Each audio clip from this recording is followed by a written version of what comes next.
423, lantai 2, Kota Parepare. Inilah Radio Mesra 102,8 FM.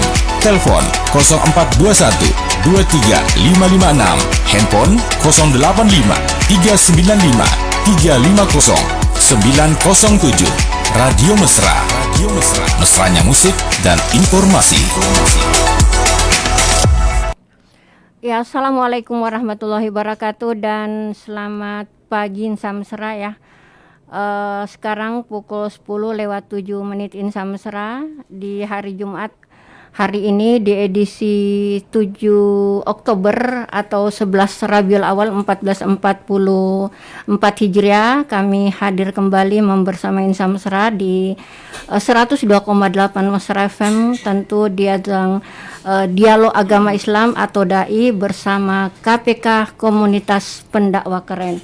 Dan alhamdulillah untuk hari ini, pagi hari ini kita sudah kedatangan Bapak Ustaz Muhammad Rosidin Asundawi BAMA yang nantinya akan membawakan satu materi yang berjudul Maulid dan macam-macam air dalam tohara. Ya, dan berharap mudah-mudahan Insa Mesra hari ini semuanya tetap dalam kondisi prima, sehat walafiat dan selalu di bawah lindungan bimbingan Allah Subhanahu wa taala. Sampai pukul 11 siang hari nanti kami membersama Anda di acara ini. Dan boleh Anda nantinya gabung di layanan telepon kita 0853 9535 0907. Nah, baik Insa Mesra, untuk mengefisienkan waktu kita langsung saja saya menyapa beliau. Assalamualaikum Pak Ustadz. Waalaikumsalam warahmatullahi wabarakatuh. Iya, apa kabar ini Pak Ustadz? Alhamdulillah, baik-baik saja. Sehat ya. Iya, alhamdulillah Pak Ustadz kembali akan memberikan materi untuk hari ini dan langsung saja saya persilahkan beliau. Silahkan Pak Ustadz. Ya, terima kasih Umi dan selamat pagi menuju siang para insan Mesra dimanapun berada, dan insya Allah kita alhamdulillah dapat berjumpa lagi di pertemuan yang selanjutnya yang sekarang ini, dan kita akan membawakan ataupun materinya yaitu diantaranya sekilas maulid dan yaitu tentang berbagai macam air di dalam hukum bertaharah. Karena hukum kalau bersuci kita, Pak Ustadz hukum ya? bersuci. Iya. Karena kalau kita bahas maulid panjang sekali sebetulnya, cuma kita ambil daripada sekilas-sekilasnya saja, diantaranya yaitu di dalam kitab hadis Sahih Bukhari, yaitu di bab nikah itu hadis ke-501, itu bahwasanya dari sahabat Hakam bin Nafi dan seterusnya panjang, itu intinya Abu Lahab itu kafir tulen, bahkan dikabarkan dalam Al-Quran bahwasanya dia akan mati dalam keadaan kafir tetap. Nah, itu Abu Lahab saja yang kafir ini setiap hari Senin itu siksaannya diringankan di alam kuburnya, di alam barzahnya. Itu kenapa? Karena Abu Lahab ini ketika kelahiran Nabi itu memerdekakan budaknya yang bernama Thuwaibah. Ini Abu Lahab seorang kafir tulen saja, karena dia gembira dengan kelahiran Nabi sehingga memerdekakan budak atau hamba sahayanya, itu pun diringankan siksaannya di setiap hari Senin. Saking istimewanya. Saking istimewanya. Hari itu Pak Ustadz ya. Maka kalau ada orang yang memperingati Maulid, tidak ada salahnya selama tidak bertentangan dengan syariat. Bahkan diutarakan juga di kitab Sahih setelah Al-Quran. Kalau tidak ada Al-Quran, maka kitab yang jadi pegangan adalah kitab Sahih Bukhari. Di dalam Sahih Bukhari pun dicantumkan daripada kisahnya tersebut. Itu dimimpikan juga oleh Sayyidina Ibnu Abbas bahwasanya mimpi bahwasanya Abu Lahab setiap hari Senin siksaannya diringankan gara-gara ketika dulu Rasulullah dilahirkan pada hari Senin, yaitu memerdekakan budaknya yang bernama Thuwaibah. Gara-gara itu sehingga Abu Lahab diringankan siksanya setiap hari Senin. Ya. Kemudian juga dalam hadis Sahih Bukhari juga di kitab Fathul Bari jilid 2. Fathul Bari itu adalah kitab syarah keterangan lebih mendalam di dalam kitab Sahih Bukhari. Kitab Fathul Bari, syarahnya Sahih Bukhari jilid 2, cetakan cetakan Darul Fikr Beirut Lebanon, itu halaman 56 hadis ke-15. La yu'minu ahadukum, tidak beriman salah seorang di antara kalian.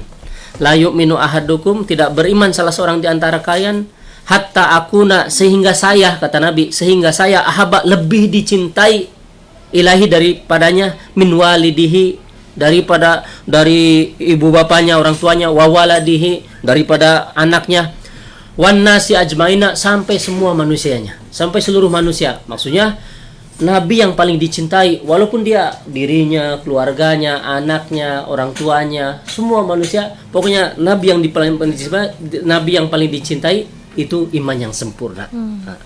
Itu Nabi sendiri yang mengatakan. Maka kalau ada yang orang yang cinta kepada Nabi, tidak salah, itu betul sesuai hadis.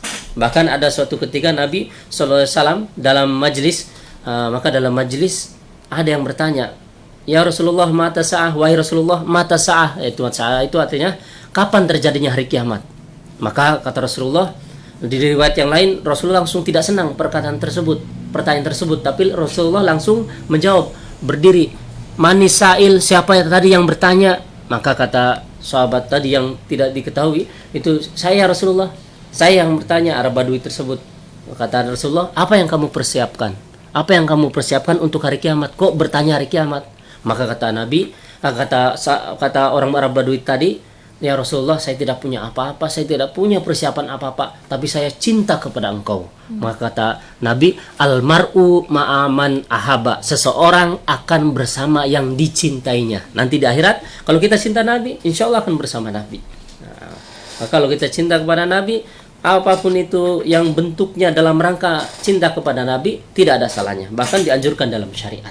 Seperti halnya yang terjadi saat akhir-akhir ini sama Pak Ustadz ya. Iya. Ini kan kita sudah di bulan Rabiul Awal, bulan kelahiran Rasulullah, di mana-mana saudara-saudara kita memperingati yang namanya Maulid. Itu berarti sebagai bentuk kecintaan mereka terhadap Nabi ya. Oh ya, dilanjut lagi Pak Ustadz.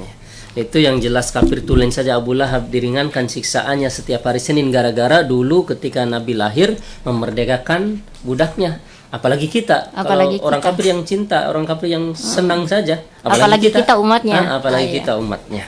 Sebetulnya banyak sekali dalil-dalilnya, kita segitu saja. Dan untuk lebih ini lagi, kita sering baca-baca itu yang dibaca berjanji, itu sejarah Nabi, berjanji ya. Itu sejarah Nabi, kelahiran Nabi, keistimewaan Nabi, semuanya diutarakan. Maka untuk lebih ini lagi, pas momen Maulid bolehlah hadir dimanapun kita berada, ada majelis-majelis Maulid, ya, dengarkan apa yang diutarakannya.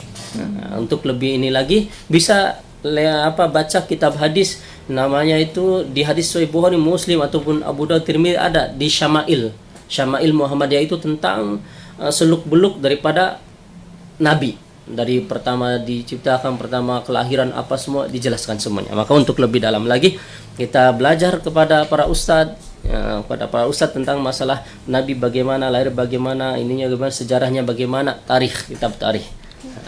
Dan untuk selanjutnya kita melanjutkan daripada pembahasan yang selanjutnya. Untuk lebih dalam lagi, ibu bapak yang dimanapun berada, kita tanya tentang masalah Maulid pada ustadznya. Sebetulnya kita bahas juga bisa di sini. Kami pun bawa persiapan kitabnya, yaitu kitab Bidayah wa Nihayah, yaitu kitab tarikh, kitab sejarah sebelum Nabi lahir sampai Nabi lahir, jelaskan. Tapi betapa panjangnya. Untuk lebih ini lagi, kita datang kepada majelis-majelis ulama, majelis-majelis para ustadz yang membahas tentang tarikh. Dan kita insya Allah kita akan melanjutkan daripada pengajian ataupun kajian yang selanjutnya. Karena dulu kemarin kita pembahasan Toharoh Umiyah. Iya, betul. Toharoh, dan kita akan lanjut daripada pembahasan Toharoh kemarin. Toharoh itu apa saja, caranya itu dengan air, dengan debu, dengan batu, dengan apa ada. Dan kita memulai kita sekarang memasuki bab tentang Anwa'ul Ma'il Mutlaqi, yaitu macam-macamnya air. Karena dalam air yang suci mensucikan itu terbagi. Yang pertama dulu pernah al-awalu ma'us sama'i, pernah, yaitu air hujan. Air hujan sudah diutarakan, tapi kita utarakan lagi nih. Air nazilu minha yaknil mator, yaitu yang keluar, yang turun daripada langit, yaitu yaknil mator, yaitu hujan. Yaitu hujan. Wa yunazzilu 'alaikum minas sama'i ma'an litahhirakum bih.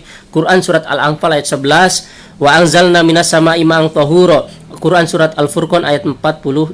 Ini tentang dalil bahwasanya air hujan itu suci, bisa untuk mensucikan, untuk wudu, untuk cebok, untuk mensucikan apa yang terkena najis, maka itu hukumnya suci. Sebelum kita lanjutkan Pak Ustadz, kita terima Ya. dulu telepon yang masuk. Halo. Halo. Halo. Iya, assalamualaikum. Assalamualaikum warahmatullahi wabarakatuh. Waalaikumsalam warahmatullahi wabarakatuh. Dengan siapa, di mana Pak? Aldi di Lembang Pindrang. Pak Aldi di Lembang Pindrang. Media Facebook. Ya, silakan Pak. Saya ulangi lagi. Assalamualaikum warahmatullahi wabarakatuh. Waalaikumsalam warahmatullahi wabarakatuh. Dari KPK ya. Iya. Komunitas penceramah keren. Iya. Iya. Iya. Yang mana KPK Pak anggotanya Ustadz. sering-sering KPK Pak. sampai di Lembang. Iya. Iya. Jadi begini ya. Ini kan sudah masuk lagi bulan Maulid ya. Iya. Biasanya di situ ada baca barasanji atau kata orang di sini bisa masuk kiri. Iya. Dan ini barasanji sering-sering dibaca ketika ada orang masuk rumah baru, ada orang biasa hadis pernikahan juga baca barasanji. Iya. Tetapi ada sebagian saudara-saudara kita dari Muslim nada-nada memprotes. Katanya itu barasanji, katanya pekerjaan yang sia-sia katanya. Iya. Kenapa? Karena lebih diutamakan barasanjinya ketimbang Al-Qurannya sendiri. Nah, ini bikin apa ya? Iya. Mereka ini yang bertanya, saya telusuri latar belakang pendidikannya, ternyata mereka mengetahui ilmu agama itu dari sosial media. Mana? Ya, yang mana ilmunya banyak kan memprotes kepada orang-orang yang pernah mondok di pondok santri, ketimbang mereka ini yang hanya belajar di sosial media. Bukannya saya meragukan, tapi kalau memang Anda tidak suka, tidak usah memprotes seperti itu, ya kan? Jadi pertanyaan ada dua. Satu, katanya kenapa diutamakan barasanji ketimbang Al-Quran. Yang kedua,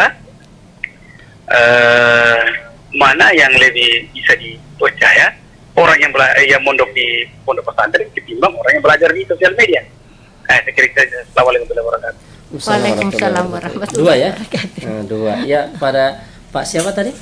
Pak Aldi. Pak Aldi ya, Di Lembang yang di Pindrang. Lembang Pindrang. Ya, salam juga kepada Ustadz Ilham, teman saya dulu pesantren di Jawa Tengah di pesantren Kerincing. Itu beliau satu angkatan juga. Beliau sekarang ngajar di Lembang, ngajar ibu-ibu, bapak-bapak di sana sama suami istrinya. Udah 2 tahun kalau nggak salah. Salam kalau bertemu. Itu Ustadz Ilham, kacamata, gendut badannya. Aslinya Aceh, dapat istri orang Flores. Gitu. Ya, makasih Pak Andi dari Lembang. Itu pertanyaan yang pertama, berjanji ya. Ya, berjanji. Apa yang dibaca berjanji? Kenapa kok dibaca di setiap acara apa semua? Katanya menurut sebagian orang yang protes itu pekerjaan sia-sia. Nah, bagaimana menurut syariat? Berjanji itu kan dalam syariat, berjanji itu kan sejarah dari para nabi. Walaupun ada orang yang nggak ngerti bacanya, nggak ngerti artinya, kalau dia nggak pesantren nggak ngerti artinya, itu tetap dapat pahala karena yang dibaca adalah kisah Nabi, apa sejarah Nabi, sifat-sifat Nabi, apa semua tetap dapat pahala. Seperti orang baca Al-Quran, walaupun dia nggak ngerti artinya, tetap karena yang dibaca adalah bagian daripada agama, tetap dapat pahala. Dan berjanji juga termasuk bagian daripada agama. Kenapa? Karena berjanji itu daripada sejarah Nabi, cuma bahasanya Arab. Sejarah Nabi, kelahiran Nabi, keutamaan Nabi, keistimewaan Nabi, semua dibacakan. Kemudian orang mengundang ketika mau hajatan ataupun rumah ataupun mapaci ataupun bangun rumah, naik rumah apa mapanre doi ataupun apa, terkadang dibacakan berjanji. Apa sih gunanya? Itu namanya ngalap berkah, ngambil keberkahan daripada dibacakannya berjanji. Jadi nggak ada salahnya Pak Ustadz ya? Tidak ada salahnya, walaupun nggak ngerti artinya, tetap pasti ada keberkahannya. Sebagaimana Sayyidina Khalid bin Walid itu ketika perang itu selalu menang terus. Kenapa? karena membawa rambutnya Nabi di pecinya Sayyidina Khalid bin Walid. Ada rambutnya Nabi, rambut yang berhubungan dengan Nabi pasti ada keberkahannya. Keberkahan, iya. Andaikan orang kampung mungkin dia baca berjanji bisa tapi nggak ngerti artinya, tetap dapat pahalanya. Kemudian orang ketika baca berjanji itu walaupun nggak ngerti dapat pahalanya. Kemudian orang yang mengundang dia sedekah, niatnya pahalanya untuk ambil keberkahannya kepada dia, itu pun sampai pahalanya. Walaupun apa nggak ngerti isinya, artinya. Berbeda dengan orang yang pesantren pasti mengerti. Terutama pesantren yang memang salaf tradisional pasti ngerti. Kalau berbeda dengan pesantren modern, kalau pesantren modern lebih banyak formalnya, begitu. Itu yang pertama, ya. Iya. Terus yang kedua tadi Pak Ustadz? Yang kedua yaitu lebih mana itu? Yang mana Diutamakan belajar ke yang pernah mondok atau belajar melalui media Kalau sosial. yang saya tangkap itu dari pertanyaan tadi, mana yang jadi pegangan ya? Betul. Yang dari media ataupun yang langsung ke pondok. Sebetulnya pertama yang paling tinggi itu mondok. Kalau mondok dia talaki itu langsung face to face dengan syekhnya, dengan gurunya kemana dia, gurunya ke sini, ustadznya kemana dia, ke syekhnya estafet. Seperti kami sanadnya nyampe kepada Allah Subhanahu wa taala 33 daripada guru kami di Syekh Ahmad Muhlisun di Jawa Tengah. Itu 33 sampai kepada Allah Subhanahu wa taala sanad. Maka dalam Imam Muslim, Sahih Muslim jilid 1 Muqaddimah Sahih Muslim dijelaskan, yaitu Imam Mubarak mengatakan dalam hadisnya, Imam Mubarak mengatakan al-isnadu minad din. Sanad itu bagian daripada agama. Laulal isnad man syaa maqala masyaa. Kalau tidak ada sanad, orang nanti bicara sesuai keinginan dia saja. Jadi kalau ada sanad, sanadnya dari mana dia? Sanad itu bernyambung estafet, ilmunya dari mana dia? Dari sini, dari A-nya mana? Nyampe kepada Rasulullah. Sesuai. Ini dalam hadis, ini dalam Al-Quran, ini dalam tafsir, ini dalam kitab, ini nyambung semua. Berbeda yang enggak sanadnya. Kalau orang enggak sanad, bisa saja dia bicara semaunya dia. Maka andaikan kita bicara dalam andaikan kita menuntut ilmu dalam media pun tidak mengapa, tapi perlu hati-hati. Maksudnya lihat sanadnya enggak dia. Terus kalau di media itu masih global, bagaimana? Tanyakan lagi kepada yang lebih mengerti lagi. Di media seperti ini, tanyakan kepada yang lebih mengerti lagi. Karena kan masih global, berbeda formal sama agama, berbeda. Kalau formal itu cukup dengan sepintas pun bisa dipahami. Kalau terjemah pun bisa dipahami. Tapi kalau ilmu agama, kalau andaikan kita melihat terjemah, ya baca setelah itu. Tapi perlu tanyakan juga kepada yang ahlinya. Karena sudah ada bidangnya masing-masing. Seperti kita mau cari kursi, lemari apa, carinya kemana?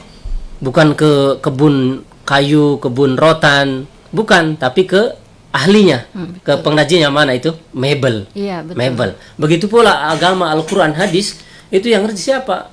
Ya mereka para alim ulama, para ustadz, terutama mereka yang betul pesantren pasti dipelajari. Karena kalau dari dalam pesantren itu dipelajari semua, tafsirnya dipelajari, hadisnya, fikihnya, sirahnya, tarikhnya, ilmu nahwu sorofnya, gramatikal, ilmu bahasa Arabnya, semuanya dipelajari. Seperti kita sekolah itu ketika SD IPA-nya IPA biasa. Tapi nanti naik di SMA ataupun SMP ada biologi, kimia, fisika dan seterusnya berjenjang. Begitu pula dalam ilmu pesantren itu nanti fikihnya berjenjang, dasar, pertengahan, ini hadisnya pun berjenjang, hadisnya ini nanti naik. Nanti ada kelas terakhir namanya kelas di pondok kami, pesantren kami di Jawa Tengah, kelas terakhir itu kelas Daratul Hadis. Itu 6 kitab induk hadis dipelajari termasuk Muwatta, yaitu kitab induk hadis, yaitu 6 kitab induk hadis antaranya Sahih Bukhari, Sahih Muslim, Abu Daud, Tirmidzi, Nasai, Ibnu Majah dan seterusnya, Imam Muwatta, Imam Malik dan seterusnya dipelajari. Karena nyambung semua estafet nanti. Maka artinya kita misalkan tidak ada masalah kita belajar agama di media sosial, tetapi dengan catatan Pak Ustadz tadi perlu ditanyakan lagi. Tanyakan iya. lagi kepada Ustadz yang ahlinya. Maka ini seperti ini bagaimana? Bagaimana? Ya demikian jawaban Pak Ustadz untuk Pak Aldi ya. Kalau misalkan masih ada yang ingin ditanyakan, saya rasa nggak ada masalah. Tetap kita buka layanan telepon kita, termasuk teman-teman yang ingin gabung yang lain silahkan Dan baik Pak Ustadz, kita lanjut kembali dengan permasalahan dari awal, yaitu masalah toharah. Iya, yang air. Tadi macam air yang suci mensucikan itu ada 7 ya. 7. Yang pertama air hujan. Tadi dalilnya sudah diutarakan di Al-Qur'an, 2 ayat Al-Qur'an tentang menunjukkan tentang daripada bahwasanya air hujan itu suci, mensucikan untuk cebok, mandi besar, apa semua sah. Cebok tapi sudah keset, sudah bersih, tapi kalau menggunakan air yang enggak suci walaupun sudah keset, dia terhukumi belum suci sebetulnya. Maka ada air suci itu air hujan pertama. Yang kedua, wathani ma'ul bahri, yaitu air laut. Air laut ini suci, mensucikan. Mau warnanya seperti apa, pokoknya suci, mensucikan. Yaitu sebentar Pak Ustadz ya, maaf saya tahan lah. Iya. Mumpung saya ingat ini. Iya. Tadi kan Pak Ustadz bilang air hujan. Nah, kalau misalkan air hujannya itu berubah warna, bisa tidak? Berubah warnanya, kalau berubah warnanya alamiah tidak mengapa. Tidak Tapi kalau dengan sebab kita ditaruh apa, tidak bisa mensucikan lagi. Oh, tidak walaupun bersih. mensucikan lagi. Kalau sebabnya terjatuhi daun, karena ada akar pohon umpama, air hujan tertampung di wadah di sini ataupun di depan rumah kita ada lobangan tertampung di situ semua. Terus berubah warna. Terus berubah warnanya karena debu ataupun tanah ataupun akar ataupun daun yang jatuh ke situ, itu tidak mengapa, tidak merusak daripada sifat air hujan, bahwasanya air hujannya itu suci karena sifatnya alamiah. Tapi kalau perubahannya karena kita dicampuri sengaja? itu tidak bisa. Oh, tidak bisa. suci. Iya. Ya, tadi yang kedua itu. Yang kedua itu air laut air ya. Laut, air iya. laut, maka suci mensucikan. Andaikan kita umpama kita sudah tadi pagi sholat subuh, ternyata sudah sholat subuh pulang ke rumah, ibu sama bapak ini bercinta lagi, mau bercinta, ya udah silahkan bercinta. Setelah itu belum sempat mandi, ibunya ngajak jalan-jalan berdua, ya udah jalan-jalan, silahkan jalan-jalan ke Senggol ataupun ke pinggir laut. Di sana nanti kita mandi besar langsung cemplung ke laut. Di situ sah kita. Karena air laut itu suci, mensucikan. Sebentar Pak Ustadz ya. Saya pernah mendengar nih. Tadi kan Pak Ustadz menjelaskan bahwa misalkan ini ada suami istri yang bercinta, kemudian kebetulan di rumah situ sudah habis air, terus dia jalan-jalan keluar. Saya pernah mendengar bahwa orang yang sudah bercinta katanya tidak boleh keluar rumah, melangkahkan kaki saja di tanah takut itu, dilaknat itu ya? Takut dilaknat. Bagaimana ini Pak Ustaz? Itu kemarin juga sempat ditanyakan sama om saya orang Kalimantan, Nunukan. Tante saya kan di sini. Tanya itu Ustadz, kata tante kamu katanya kalau belum mandi besar habis hubungan, nanti kalau keluar nanti bumi melaknat, bagaimana? Sebetulnya tidak ada, cuma bagusnya kalau kita belum mandi besar diusahakan berwudu. Umpama belum mandi besar, kalau bisa segera mandi besar. Kalau tidak bisa ada apa karena ada suatu hal, boleh tidak mandi besar dulu, tapi diusahakan berwudu dulu. Berwudu dulu, baru silahkan melakukan aktivitas apapun. Ataupun habis belum mandi besar kita keburu lapar ataupun mau minum, kalau bisa berwudu dulu supaya ada keberkahan, karena kita dalam keadaan hadas besar. Adapun dilaknat bumi itu enggak ada. Itu mungkin istilah orang tua kita supaya takut kita, sehingga kita supaya cepat-cepat mandi. Begitu ya. Begitu.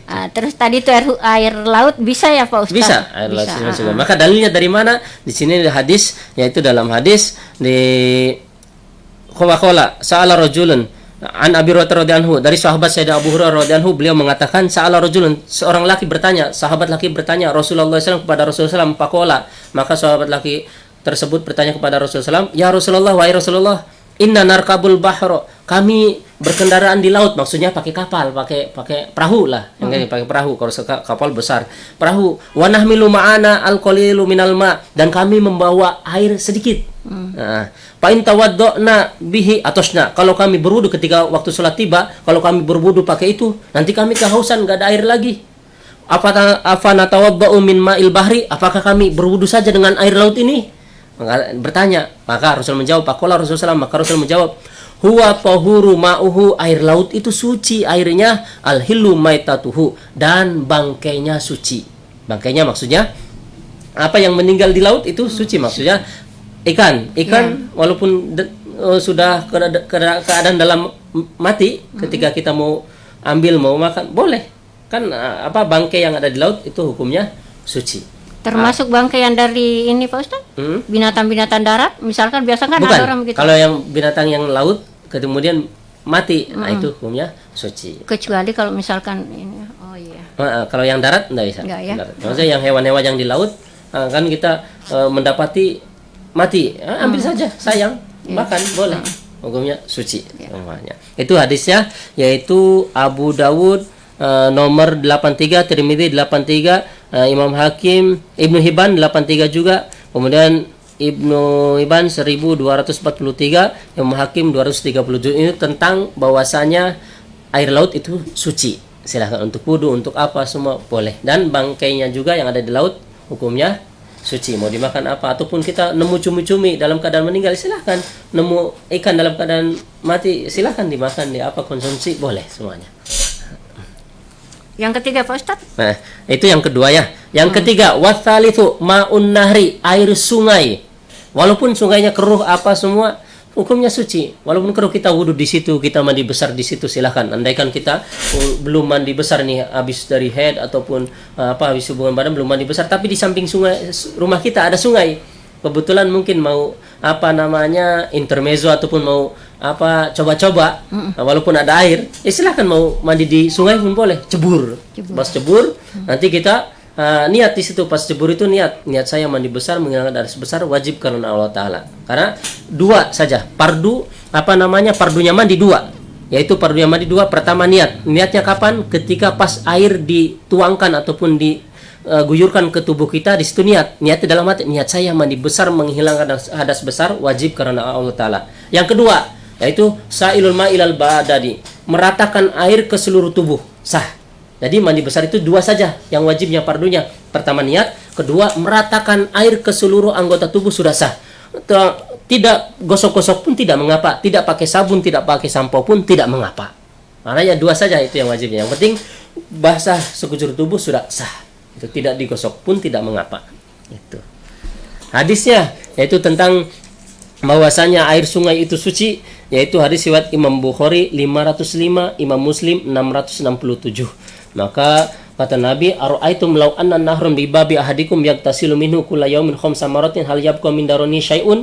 Maka Nabi SAW ngomong kepada sahabat, wahai para sahabat, apa pendapat kamu, apa pendapat kalian kalau di antara di rumah-rumah, di depan rumah kalian ada sungai, yang mana sungai yang ngalir airnya, kemudian kalian setiap hari mandi di situ 5 kali sehari, apakah masih ada kotoran tersisa di tubuh kalian? Maka kata sahabat, tidak ada.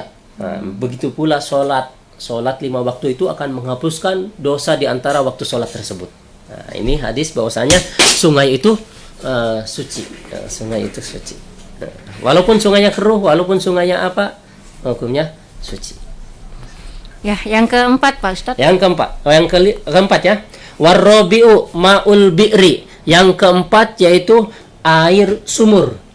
Sumurnya sumur yang bundar, sumur yang bulat, ataupun sumur yang dari jet pump, silahkan. Nah, itu hukumnya suci. Hadis bahwasanya air sumur itu adalah suci. Hadisnya yaitu hadis riwayat Imam Abu Dawud nomor 66, Imam Tirmidzi 66 juga. Itu bahwasanya air sungai, air sumur itu adalah suci. Nah, ini air sumur. Kemudian yang kelima, ma'ul aini wa huwa ma yanba'u minal ard, yaitu ma'ul aini yaitu air mata air. Wa huwa ma yanba'u minal ard, yang keluar daripada perut bumi. Nah, itu mata airnya terserah yang dari bawah ataupun yang di pohon ataupun yang di batu-batuan goa atau apa sama gua, sebenarnya itu suci, air yang mata air.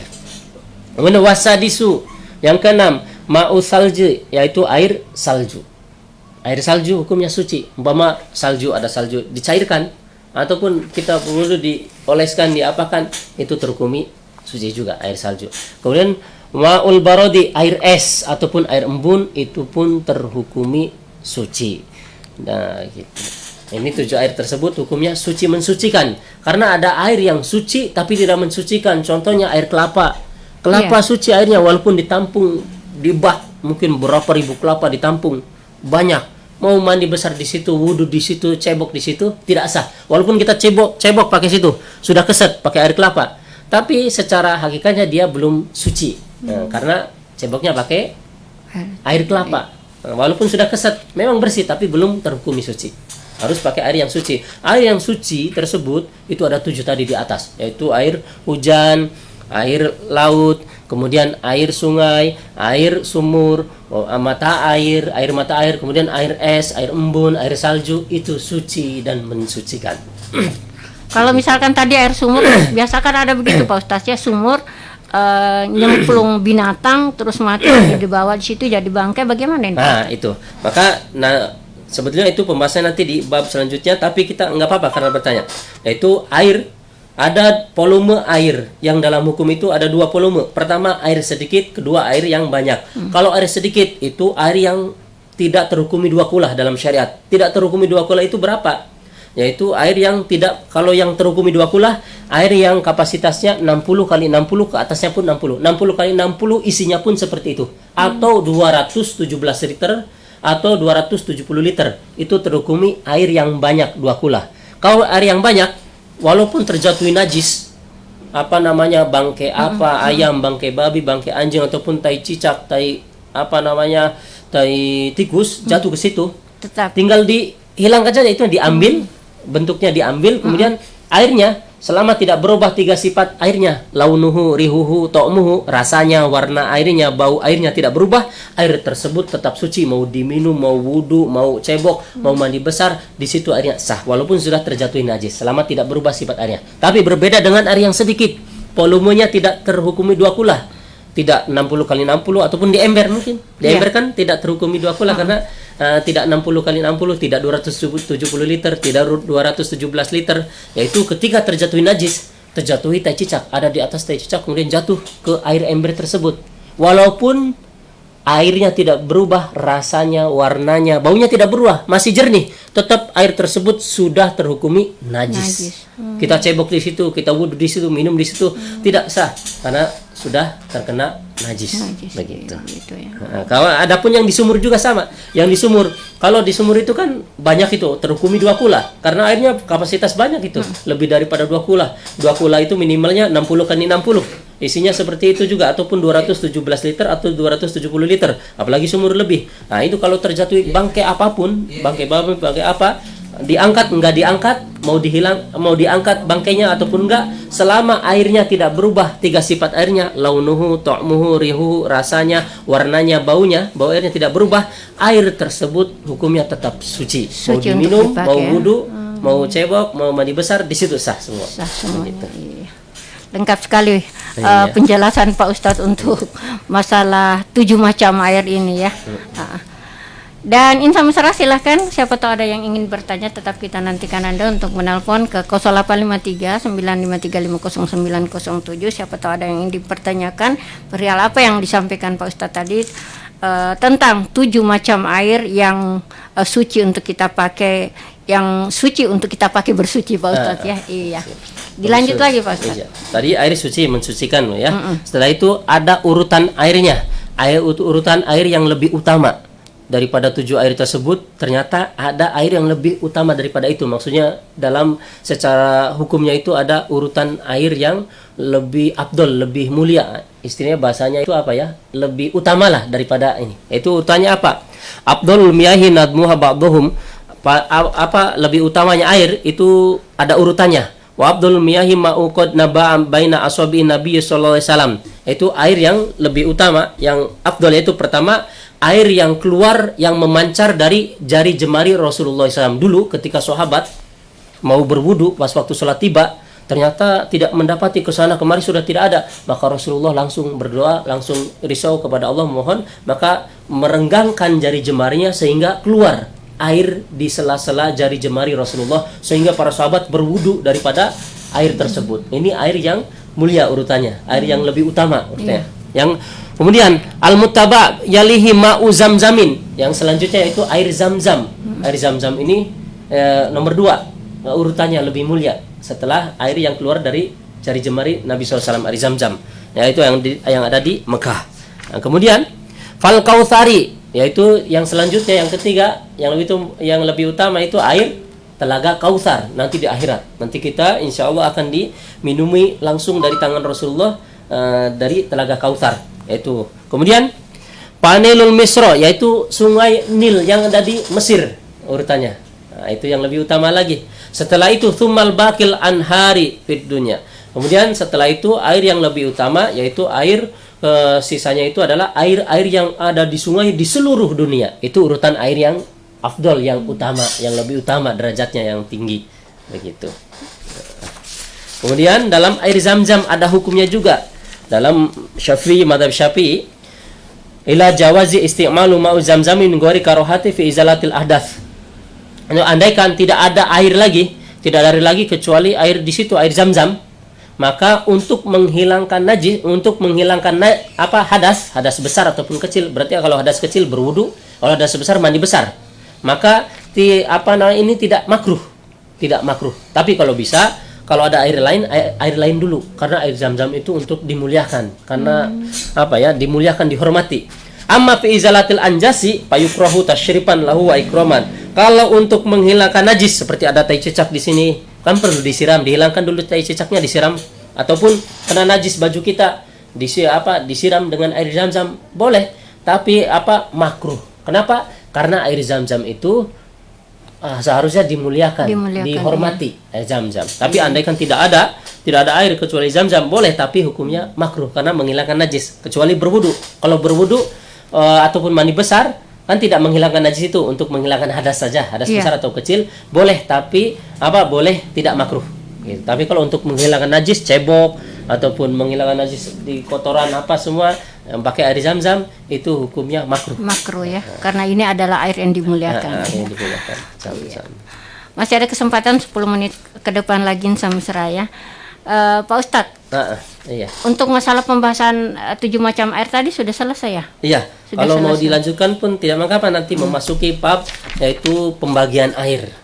Pembagian air setelah air tersebut 7 macam air, maka hukumnya dari 7 air tersebut ada beberapa hukum lagi, yaitu ada hukumnya air yang dipakainya suci tapi makruh, ada juga suci tapi dipakainya tidak makruh. Begitu hukumnya, pembagiannya gitu. Gimana, mungkin ada bertanya ataupun mau lanjut? Tidak, maka terserah. Enggak, saya mau tanya dulu nih Pak Ustadz. Kita kan biasa, saya pernah baca, dengar di media sosial bahwa kalau misalkan kita berwudu Pak Ustadz melalui air keran biasanya, kita dianjurkan untuk jangan mubasir, secukupnya sajalah kita pakai. Bagaimana ini Pak? Iya, betul itu. Maka Nabi pun mengatakan jangan, dalam hadis ya, walaupun wudunya di lautan, maksudnya secukupnya saja, jangan boros-boros gitu. Ya, mentah-mentah banyak air kita itu, ini. Al-yubadir minasyaiton. Isyraf itu mubazir ataupun isyraf berlebih-lebihan, itu termasuk pekerjaan setan. Kalau bisa jangan banyak-banyak. Kalau kerannya bisa terlalu kencang, kita tinggal volumenya dicukupkan menurut kita. Kalau kencang kan juga nanti ketika ini malah berpencar-pencar cipratannya. Kalau bisa secukup kita, maksudnya dikecilkan. Jangan juga kalau kecil banget mungkin kita akan kelamaan susah secukupnya gitu. Cukupnya gimana gitu, jangan terlalu boros kan. Sayang juga nanti listrik masjid cepat habis juga. Karena saya lihatnya begitu Pak Ustadz, biasa ke masjid lihat orang berwudunya sampai kerannya memancar-mancar ya, sayang itu. Sayang. Semoga kita semua yang mendengar ini kita perlu perhatikan bahwasanya Nabi pun memerintahkan kita ketika berwudu walaupun di lautan untuk memakai secukupnya, supaya kita jangan mubazir, karena mubazir itu bagian daripada kebiasaan setan begitu. Kalau misalkan kita berwudunya misalkan pakai air laut Pak Ustadz, ambil di ember dulu atau bagaimana ya? Langsung pun bisa. Kita mau seperti ini silahkan. Kemudian silahkan. Tapi kan kalau kebanyakan mungkin takutnya terhukum isyraf, ya udah kita secukupnya pakai satu atau apa. Jangan bawa bubur gitu. Kalau bubur itu termasuk isyraf. Tapi seperti biasa ambil di situ lagi, di situ udah sah. Walaupun dicelupin, karena air laut kan suci. Kalau yang air volumenya besar, kita mau mandi besar langsung celupun boleh. Boleh. Ketika bak kita 60 kali 60, mau mandi besar celup jebur, boleh sah. Angkat lagi sudah sah. Ataupun mandi besar ini cipratannya ke situ lagi, air di situ tidak mustakmal. Berbeda dengan air yang di ember. Walaupun tidak terkena. Sebentar Pak Ustadz, bisa langsung nyemplung di situ? Bisa, sah. Tapi kalau misalkan kita sudah pakai begitu, dibuang lagi airnya. Kalau misalkan dalam kula ini, kalau airnya volumenya terhukumi 2 kula. 2 kula, 2 kula itu 60 kali 60 atau 270 liter. tidak perlu dibuang, itu masih hukumnya masih suci itu.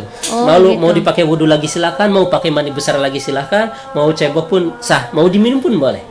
Nah, itu karena air masih suci itu, air tersebut. Sepanjang memenuhi syarat tadi. Memenuhi syarat tadi. Yang penting volumenya masih segitu dan tidak berubah 3 sifat airnya, rasanya, warnanya, baunya tidak berubah. Air tersebut masih suci dan mensucikan. Begitu. Berbeda dengan air yang di bak kecil ataupun kita punya kolah di sini namanya sama Bu, kolah atau apa? Yang mana? Bak yang kecil itu. terbuat dari semen ataupun tembok. Kolam ya. Tapi kapasitasnya belum terhukumi 2 kulah, belum 60 kali 60 ataupun belum 217 liter. Maka itu kan tidak terhukumi 2 kulah. Walaupun masih jernih, walaupun apa, udah jernih, kita mandi besar di situ, cebur, cipratannya ke situ, air di situ sudah terhukumi mustakmal. Kalau mustakmal tidak bisa untuk bersuci lagi, untuk mandi besar. Maka perlu perhatikan mandi besar, cipratannya jangan ke situ. Apalagi kalau di ember. Lalu Ustaz, saya belum punya bak yang besar, apalagi kalau di BTN kadang kecil-kecil, bagaimana? Nah, bisa dengan selang mandi besarnya. Selang mandi besar kan sudah sah. Kalau sudah besar sah. Setelah itu kalau sudah sah dengan air yang suci mensucikan, kita pakai ember ataupun pakai yang air yang volumenya belum 2 kulah, jebur-jebur pun nggak apa-apa, karena kita sudah tadi dengan dibasahi dengan air yang suci dulu. Kalau sudah dibasahi dengan air yang suci itu kan sudah meratai ke seluruh tubuh, karena fardunya mandi cuma 2 saja. Pertama niat, kedua meratakan air ke seluruh anggota tubuh. Kalau sudah rata dengan air yang suci, setelah itu kita mau mandi sembarangan pun boleh, walaupun di situ ada ember yang kecil, tidak kapasitasnya tidak 2 kulah, tapi karena kita pertama tadi sudah dibasahi dengan yang suci, maka umumnya suci, cipratannya pun tidak mengapa gitu. Ada pertanyaan, titipan pertanyaan ini Pak Ustadz, masalah mandi tadi ini. Katanya biasanya dia kalau misalkan seperti hari ini hari Jumat, harusnya mandi bersih ya. Mandi bersih itu biasanya dia nanti terakhir. Artinya kalau sudah mandi pakai sabun terakhir itu baru dia mandi pakai gayung siram ke seluruh badan. Itu terakhir dia baru mandi gitu, niatnya mandi bersih. Setelah itu tidak lagi. Bagaimana Pak Ustaz? Dalam hukum itu mandi besar itu yang pertama, yang penting harus niat. Yang kedua meratakan air ke seluruh anggota tubuh. Tapi perlu perhatikan, takutnya sabun ataupun sampo takut menghalangi air. Maksudnya menghalangi air, apakah sabun itu nanti akan kalau niatnya terakhir, terakhir, takutnya sabun itu sifatnya menghalangi air yang masuk. Maka ketika pertama kita sudah pakai, belum niat nih, sudah pakai sabun, sudah pakai apa, ternyata setelah sudah pakai sabun kita baru niat mandi besar. Setelah itu kayaknya air masuk enggak itu kalau sabun itu seperti itu. Nah, kalau masuk, sekiranya air itu sabun itu masuk kepada pori-pori, maka sah mandi besar. Tapi kalau takutnya sifatnya enggak masuk airnya karena sudah tersabuni, maka lebih baiknya itu dari pertama mandi besar itu. Dan juga ketika sudah mandi, kalau belum basah semua nih, kok kita mau dikasih sampo ataupun sabun, setelah itu belum basah semua ini, tapi sudah dikasih sampo ataupun sabun, kemudian disiram lagi dengan air sehingga terbasahi semua, mandi besar kita belum sah. Kenapa? Karena terbasahinya dengan air yang tercampur dengan sampo dan sabun. Maka mandi besar itu kalau bisa kita dibasahi dulu dengan merata, dibasahi dulu. Kalau sudah basah semua, sudah sah ini. Kalau sudah sah semua, dengan niatnya Pak Ustadz yang pertama niat, kedua meratakan air ke seluruh anggota tubuh, dan airnya juga harus yang suci, bukan yang mustakmal, bukan yang terciprati, kecuali volumenya yang besar, cipratannya pun nggak mengapa. Nah, kalau sudah basah semua, baru silahkan kita mau pakai sabun, pakai sampo silahkan, karena sudah sah. Yang penting sah dulu. Setelah itu silahkan pakai sampo, sabun, gosok-gosok silahkan. Seperti itu. Ya, tak terasa Pak Ustadz, kita sudah di penghujung ke acara ini, penghujung bincang-bincang kita. Sepertinya sangat menarik bincang-bincang kita, namun apa daya ya, waktu yang mempertemukan, waktu juga yang memisahkan kita. Nah, di closing statement kita siang hari ini Pak Ustadz. Ya, yang ini diantaranya itu kita jangan lupa, karena ini bulan Rabiul Awal, kita mau baca kisah-kisah Nabi, mendengarkan daripada berjanji atau memperingati Maulid, diutamakan. Maksudnya kita, karena itu daripada sejarah, daripada kelahiran Nabi. Tidak ada kita tidak akan ada kalau Nabi enggak ada. Kita tidak akan kenal agama kalau Nabi kita tidak Ada. Kita tidak akan kenal Allah, tidak tahu iman kalau Nabi tidak dilahirkan. Maka betapa beruntungnya orang-orang yang memperingati, yang gembira terhadap kelahiran Nabi, sehingga Allah Subhanahu wa taala berfirman dalam surat Yunus ayat 58, "Qul bi fadlillahi fabidzalika falyafrahu wa khairum mimma yajma'un." Katakanlah wahai Muhammad, hendaklah kalian bergembira. Bergembira dengan apa? Dengan anugerah dan rahmat Allah. Dan para ulama mengatakan, dan tidak ada rahmat yang lebih tinggi, yang lebih mulia kecuali dengan wama arsalnaka illa rahmatan lil alamin, dengan yang diutusnya yang mulia baginda Nabi sallallahu alaihi wasallam. Itu rahmat yang besar sekali. Rahmat daripada Allah yang paling besar itu adalah dengan diutusnya, dilahirkannya Nabi sallallahu alaihi wasallam. Maka kita ini di bulan-bulan kelahiran Nabi, kita perlu bergembira. Orang bergembira kepada teman, bergembira pada ini, menyenangkan teman, menyenangkan itu berpahala. Apalagi kita bergembira terhadap agama, menyenangkan Allah, menyenangkan Rasulullah, pasti berpahala lagi. Seperti itu. Iya. Terima kasih Pak Ustadz atas ilmu yang diberikan kepada kita, kepada insan mesra semuanya untuk hari ini. Semoga insya Allah berkah dan kita dapat pahala dan insya Allah kita akan terapkan di keseharian kita. Mudah-mudahan di lain waktu kita bisa kembali masih di acara dan jam yang sama. Terima kasih Pak Ustadz. Sampai jumpa. Assalamualaikum warahmatullahi wabarakatuh. Sudah.